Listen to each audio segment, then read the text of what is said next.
Bonjour à tous et bienvenue dans ce Swiss Bliss. Nous sommes le 5 novembre 2023. Et cherchez pas, nous sommes dimanche 5 novembre 2023. J'ai perdu le truc du Sunday, donc nous sommes dimanche, je vous rassure. Il fait froid, il pleut, c'est l'automne.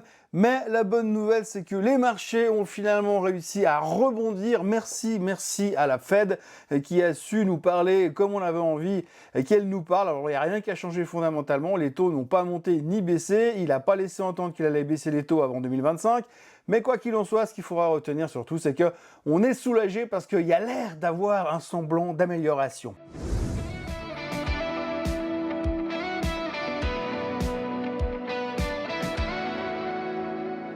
Donc oui, si on reprend ce qui s'est passé la semaine dernière, eh bien on va commencer tout d'abord par effectivement la Fed parce que c'est l'axe central de la semaine dernière.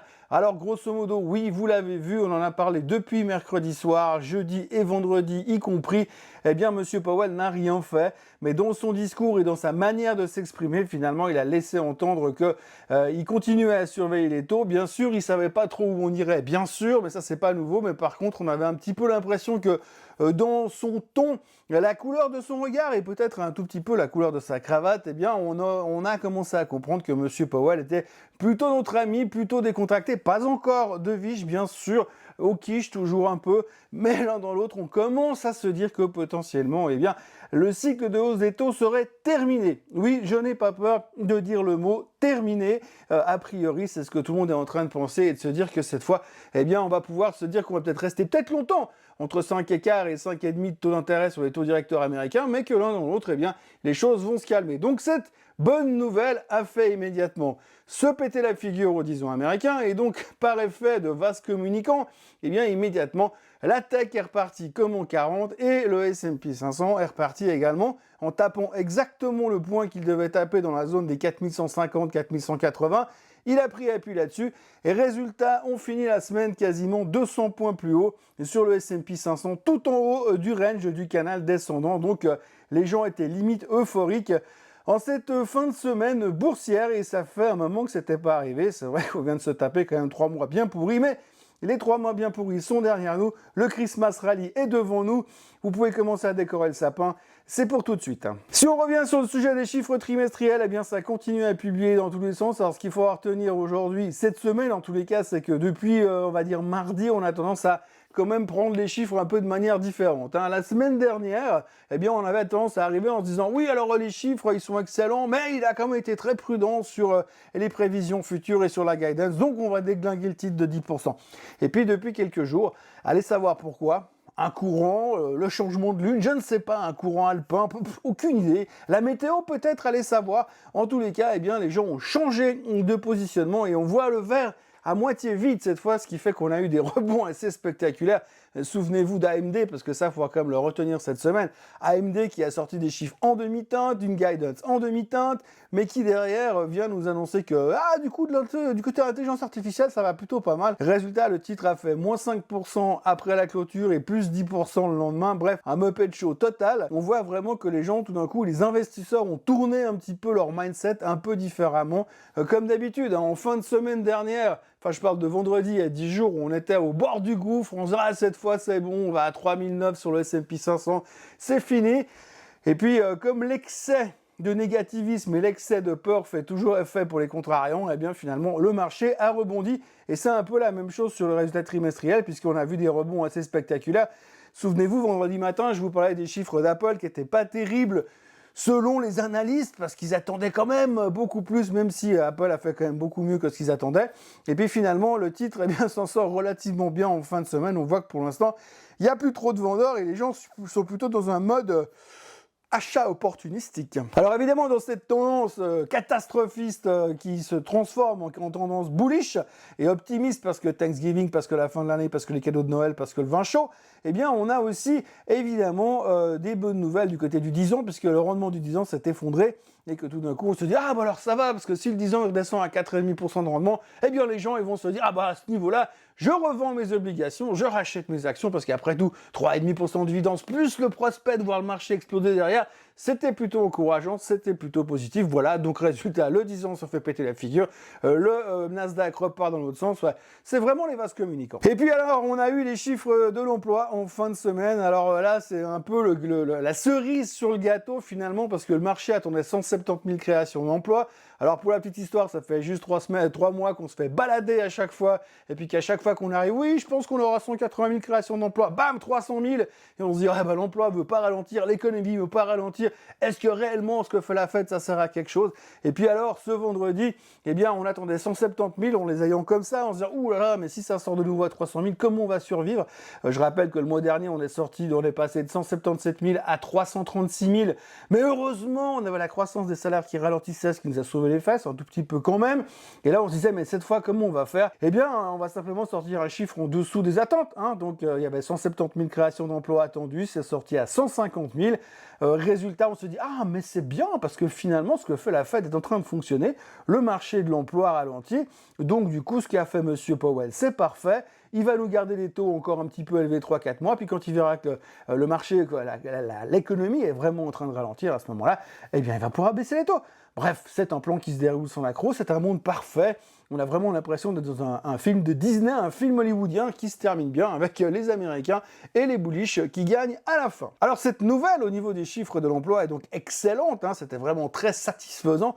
Alors maintenant ce qu'il va falloir regarder, c'est que si ça continue à ralentir comme ça au niveau des chiffres de l'emploi, la prochaine étape c'est d'intégrer le fait que potentiellement on se dirige vers une récession. Pour l'instant on n'en est pas là bien sûr, mais c'est quelque chose qu'il faut garder en tête parce que vous verrez, un chiffre de l'emploi négatif, un deuxième chiffre de l'emploi négatif, un troisième chiffre de l'emploi négatif, et là on va commencer à me dire récession ou pas récession, si la Fed ne baisse pas les taux d'ici la fin de l'année, eh bien la récession sera parmi nous.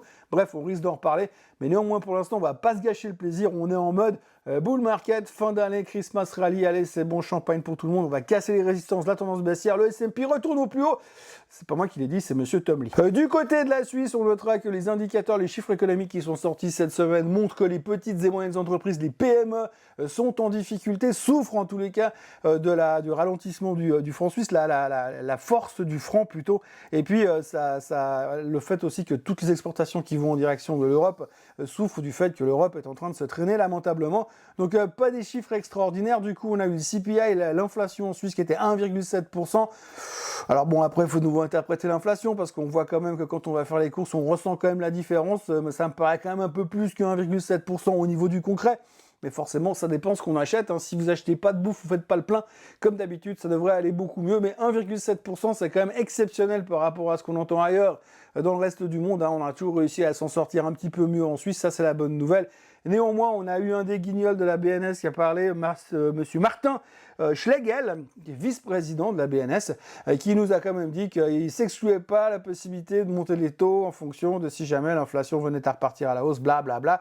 En gros, le même discours que nous ont balancé les banques centrales européennes, les banques centrales américaines, les banques centrales anglaises.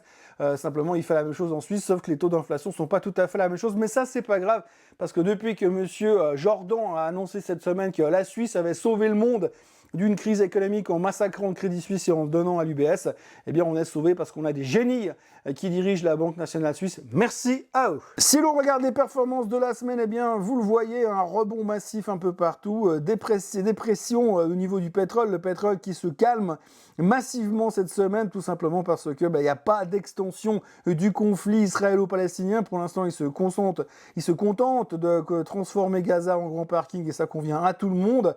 Et donc du coup, pas d'extension du problème pétrole, enfin du problème de la guerre, donc du problème pétrole.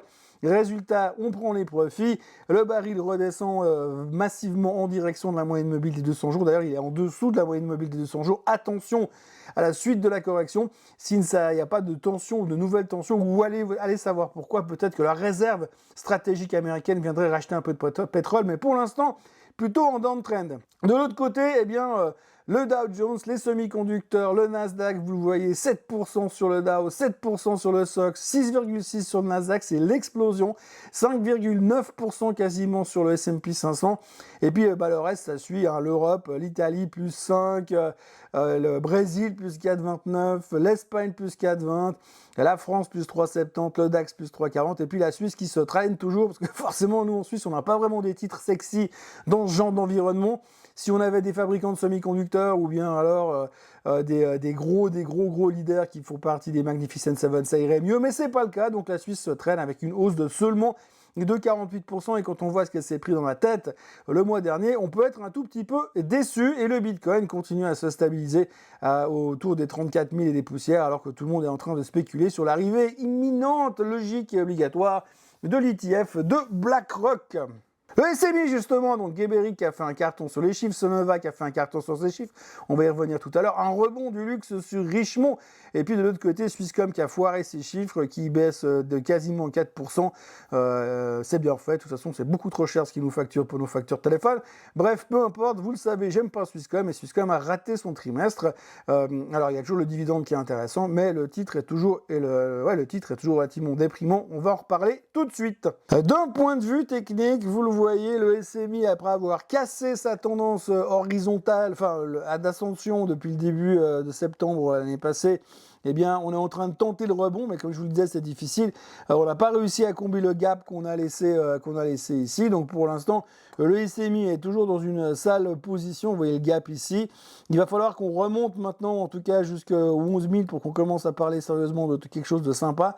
Et ça dépendra pas forcément de nous. Encore une fois, nous, on a un gros problème à l'intérieur de l'indice, c'est qu'il n'y a pas grand-chose de sexy pour nous permettre de remonter. Maintenant, si on vient à revenir sur les 11 000, et bien tout de suite, on va devoir se poser la question sur cette tendance baissière. Est-ce qu'on arrive à la casser?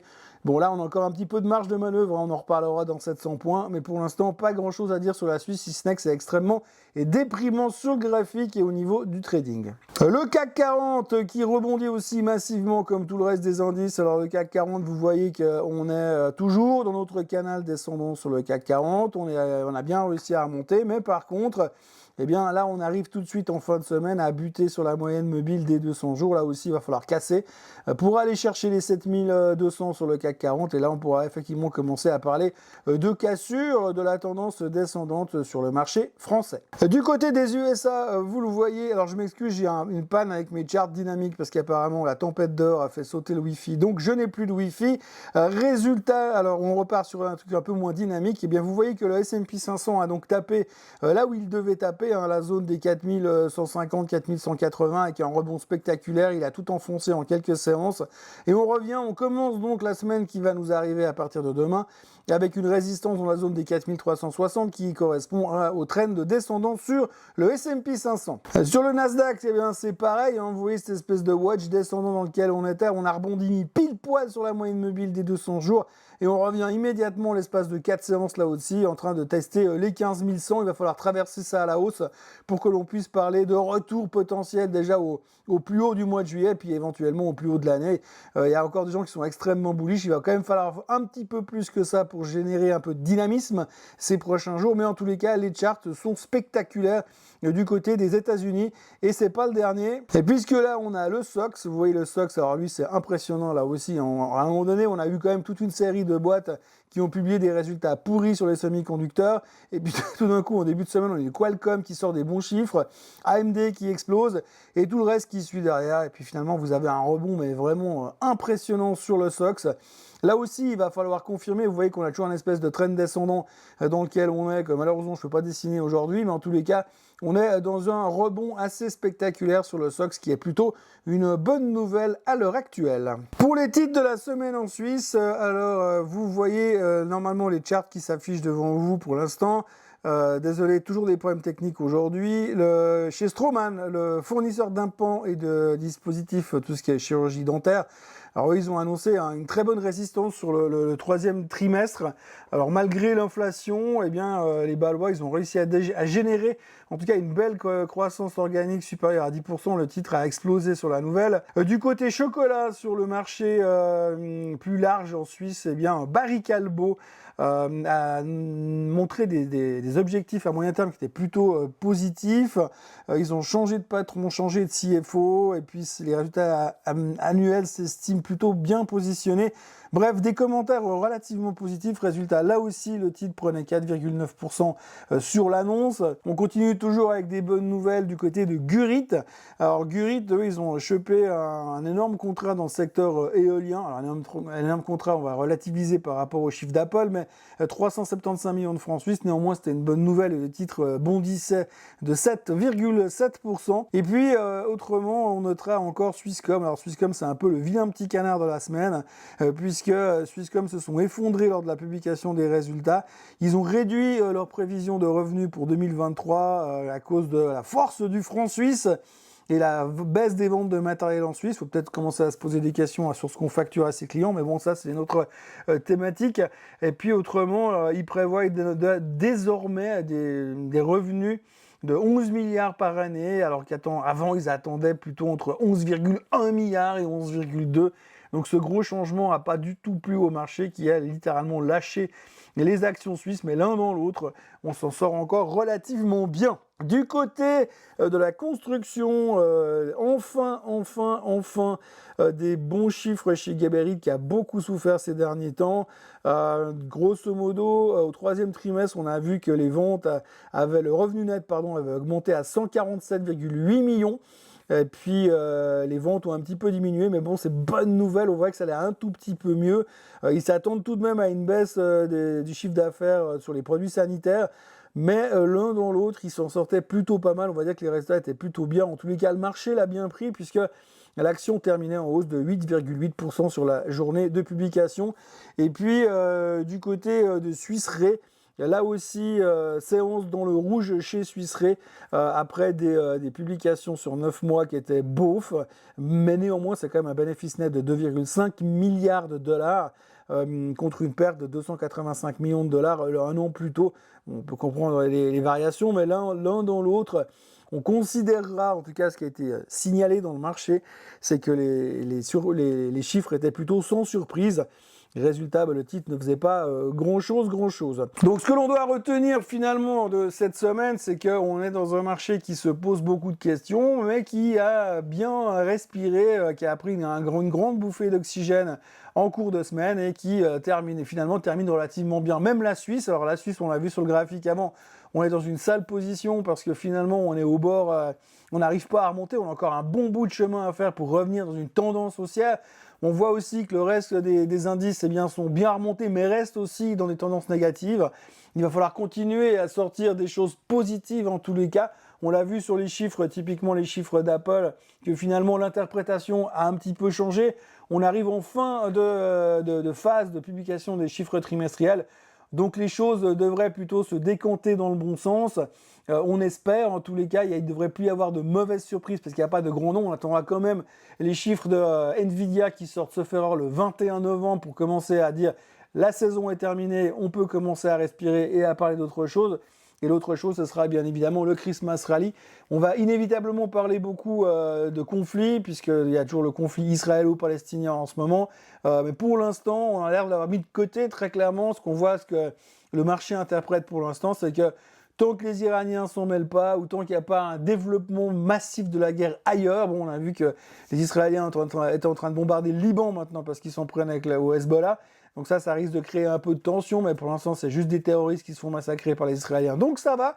Et puis, pour l'instant, on va continuer à surfer sur la vague et à voir comment ça continue tout ça ces prochains jours. On repart dans un nouveau mois complet, cette fois, mois de novembre. Mois de novembre, on va parler Black Friday, on va parler Thanksgiving à la fin du mois. On arrive gentiment, effectivement, sur les fêtes de fin d'année. Donc, on espère qu'on est vraiment parti dans ce trend de Christmas Rally. Néanmoins, pour aller chercher les plus hauts du mois de juillet ou les plus hauts, voire définitifs des marchés dans leur globalité, il y a encore un sacré boulot parce que l'optimisme n'est pas encore là. Les indices Greed and Fear sont toujours un peu plutôt sur le côté j'ai les jetons plus qu'autre chose. Donc on va reprendre ça petit à petit. Et désolé pour les problèmes techniques d'aujourd'hui, ça sera réglé la semaine prochaine, mais c'est les impondérables de la météo visiblement. Merci monsieur Elon Musk, encore une fois ça fonctionne super bien, Starlink, bravo, youpi, big up. Et puis moi je vous encourage à vous abonner à la chaîne Suisse Côte en français, à liker cette vidéo et on se retrouve bien sûr demain matin, lundi, pour un nouveau Morning Bull Live. Passez un excellent dimanche et puis, eh bien, à demain. Bye bye.